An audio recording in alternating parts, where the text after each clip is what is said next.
ثم أمور من أمورك لا بد لك من مباشرتها،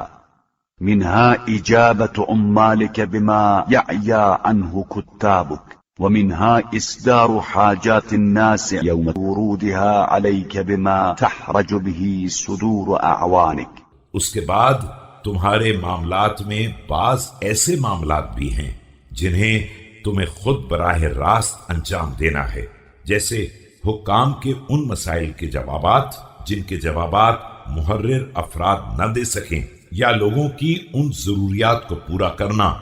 جن کے پورا کرنے سے تمہارے مددگار افراد جی چراتے ہوں۔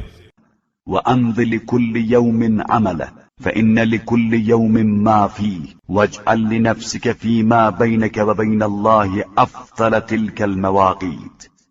وأجزل تلك الأقسام، اور دیکھو ہر کام کو اسی دن مکمل کر دینا کہ ہر دن کا اپنا ایک کام ہوتا ہے، اس کے بعد اپنے اور پروردگار کے روابط کے لیے بہترین وقت کا انتخاب کرنا جو تمام اوقات سے افضل اور بہتر ہو۔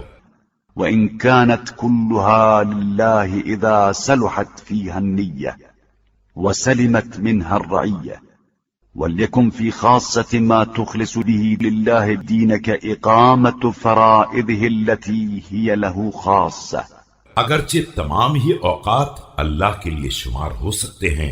اگر انسان کی نیت سالم رہے اور رعایا اس کے طفیل خوشحال ہو جائے، اور تمہارے وہ اعمال جنہیں صرف اللہ کے لیے انجام دیتے ہو ان میں سے سب سے اہم کام ان فرائض کا قیام ہو جو صرف پروردگار کے لیے ہوتے ہیں۔ فأعط الله من بدنك في ليلك ونهارك ووف ما تقربت به إلى الله من ذلك كاملا غير مثلوم ولا منقوص بالغا من بدنك ما بلغ۔ اپنی جسمانی طاقت میں سے رات اور دن دونوں وقت ایک حصہ اللہ کے لیے قرار دینا، اور جس کام کے ذریعے اس کی قربت چاہتے ہو اسے مکمل طور سے انجام دینا، نہ کوئی رکھنا پڑنے پائے اور نہ کوئی نقص پیدا ہو، چاہے بدن کو کسی قدر زحمت کیوں نہ ہو جائے۔